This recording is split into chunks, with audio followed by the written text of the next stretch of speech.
천년을 기다린 이묵이 예언받은 영매열이, 그리고 어두운 비밀을 품은 궁궐. 잊혀졌던 진실이 다시 세상 위로 떠오릅니다. 죽은 듯 고요했던 연화궁. 하지만 지난 밤 왕실 서고 뒤편에서 발견된 의문의 두개골은 궁궐 전체를 다시금 긴장 속으로 몰아넣는다. 그 유골은 분명 오래전 죽은 무녀의 것이었고 그 무녀는 다름 아닌 여리의 외할머니로 추정된다. 한밤중 여리는 꿈속에서 어린 시절 외할머니의 무릎에 안겨있던 장면을 떠올린다. 할머니는 늘 말했다. 너는 특별한 아이란다. 내 몸엔 신의 숨결이 깃들어 있다. 그 말의 의미를 이제야 조금씩 깨닫게 되는 여리. 왕 이정은 서고에서 발견된 비밀 기록을 뒤지던 중 봉인의식 당시 참여했던 인물들과 그들이 숨긴 진실을 파헤치기 시작한다. 그 중심엔 경기석이라 불리는 신비한 돌과 함께 여리의 가문이 수세기 동안 지켜온 무녀가게의 비밀이 있었다. 한편 강철이는 윤갑의 몸을 완전히 점령했음에도 윤갑의 기억 조각들이 점점 선명하게 떠오르고 있음에 혼란을 느낀다. 그 중에서도 유난히 또렷한 장면 하나. 여리가 소녀였을 시절 윤갑과 함께 달빛 아래에서 손을 잡던 기억. 그 감정이 자신의 것인지 윤갑의 것인지 분간이 되지 않아 괴롭다. 도대체 나는 누구지? 이묵이 강철이인가? 아니면 윤갑인가? 아니면 그 둘 모두인가? 강철이는 여리와 마주한 자리에서 그녀의 눈을 바라보며 무심하게 웃어 보이지만 그 미소 뒤엔 수백 년을 떠돌다 겨우 얻은 육신이 무너질지도 모른다는 두려움이 숨어있다. 여리는 윤갑이 아닌 강철이란 사실을 이미 알고 있지만 이상하게도 강철이에게서 익숙한 감정을 느낀다. 그 감정은 연민일까? 아니면 여전히 남아있는 윤갑에 대한 마음이 강철에게 투영된 것일까? 그 와중에도 궁궐 내에서는 미묘한 이상 기류가 감지된다. 전하의 침전 근처에서 밤마다 들리는 의문의 소리, 갑자기 정신을 잃고 쓰러지는 궁녀들, 그리고 서서히 퍼지는 붉은 안개. 이정은 이 모든 현상이 봉인된 이무기의 기운 때문이라 판단하고 다시금 여리와 강철이를 불러들인다. 여리, 그 아이는 감당 못할 운명을 짊어지고 있어. 하지만 이제는 피할 수 없다. 여리는 이정의 말을 듣고 깊은 갈등에 빠진다. 신을 부르는 의식은 그녀가 그토록 거부해온 무녀로서의 운명을 받아들이는 길. 하지만 궁 안의 혼란과 강철이의 고통을 본 이상 더는 외면할 수 없다. 그날 밤 여리는 다시 신단 앞에 선다. 그리고 조심스레 입을 연다. 신령님, 여기가 저의 자리가 맞나요? 만약 그렇다면 저를 이끌어주세요. 저는 두 번 다시 사랑하는 이를 잃고 싶지 않아요. 그 순간 바람이 불고 하늘이 요동친다. 신단 위의 향불이 푸르른 불꽃으로 바뀌며 여리의 몸에 빛이 스며든다. 그리고 그 빛 속에서 천년 전용이 되지 못하고 땅으로 떨어진 이무기의 기억이 조각조각 떠오르기 시작하는데 봉인된 진실이 깨어나는 순간 여리와 강철이의 운명 또한 다시 쓰여지기 시작한다. 진실이 드러날수록 그늘진 곳에선 새로운 어둠이 자라납니다. 귀궁 안에서 피어나는 음모는 과연 누구의 손에 의해 움직이고 있을까요? 신단 앞에서 신의 기운과 맞닿은 여리는 잠시 동안 다른 공간에 다녀온 듯한 감각에 빠진다. 그곳은 현실이 아닌 과거의 기억과 기운이 응집된 세계. 그 속에서 여리는 외할머니와 조우하고 무녀로서 감당해야 할 사명을 전해 듣는다. 여리야, 우리 집안에 피는 신과 인간 사이를 잇는 달이란다. 내가 감당해야 할 고통은 결코 작지 않지만 내 안의 사랑은 누구보다 강하니 그걸 잊지 말아라. 잠에서 깬 여리의 눈에는 눈물이 고여있다. 하지만 이번엔 흔들림이 없다. 그녀는 운명을 받아들이기로 결심한다. 같은 시각 강철이는 점점 윤갑의 육신이 이무기의 기운을 버티지 못하고 있음을 직감한다. 손끝에서부터 검은 비늘이 돋아나기 시작하고 내면 깊숙한 곳에서 무언가 거대한 존재가 깨어나고 있었다. 이 몸은 오래 버티지 못해. 하지만 지금은 이 모습으로라도 여리를 지켜야 해. 한편 왕 이정은 궁궐 내 이상현상의 중심에 팔척귀가 다시 깨어났다는 사실을 인지하고 있었다. 그 존재는 신도 아니고 인간도 아닌 사령의 일종. 조선 건국 초기 봉인되었던 그 존재가 다시 움직이기 시작한 것이다. 하지만 그보다 더 큰 문제는 팔척귀를 돕는 내부 배신자가 있다는 것. 왕실 근위대장 곽상충의 죽음 이후 조사에 나선 이정은 중전의 측근인 궁녀혜원이 수상하다는 보고를 받는다. 그녀는 평소에도 무속을 배척하며 무녀 출신 여리에 대한 강한 반감을 드러낸 인물.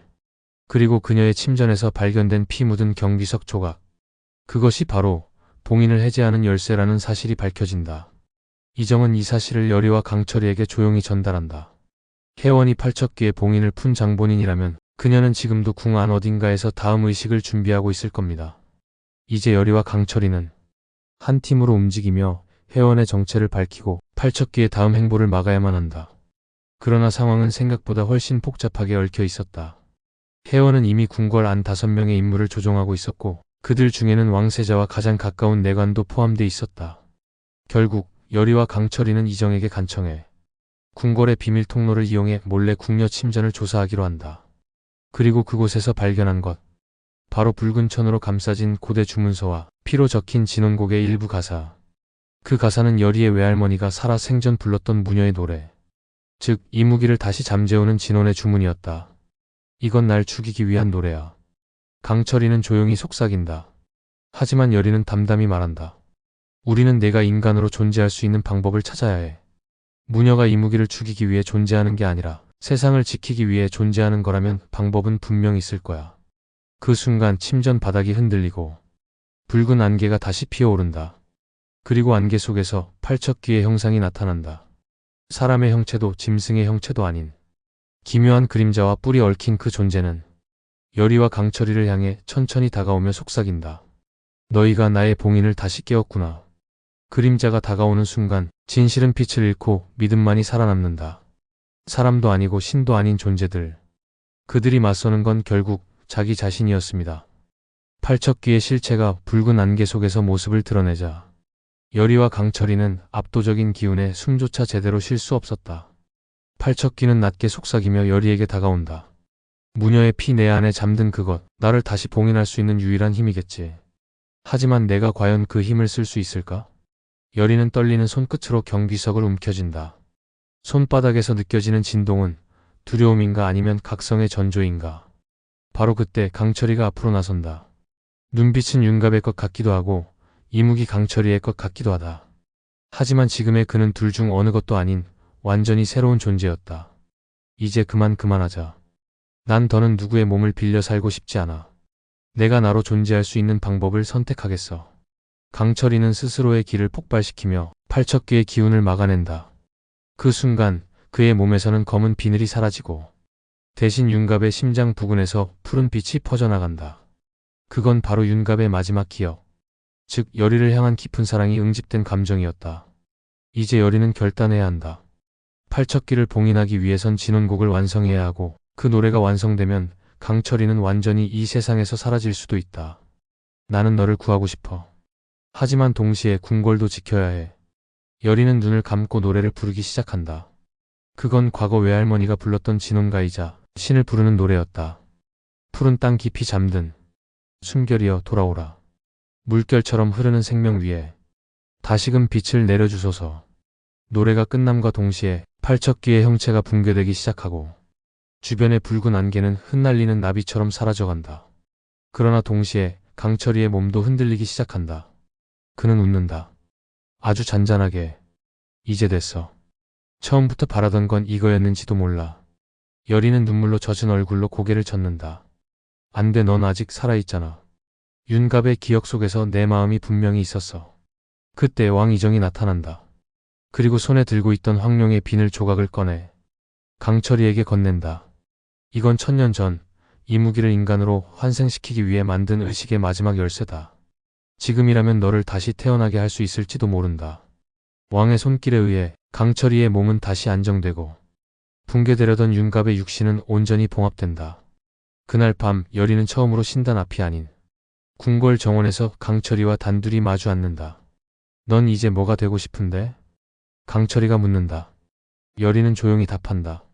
사람. 그럼 나는? 사람. 그들은 웃는다. 진심 어린 사람의 웃음으로. 1000년을 기다린 이무기. 운명을 거부한 무녀.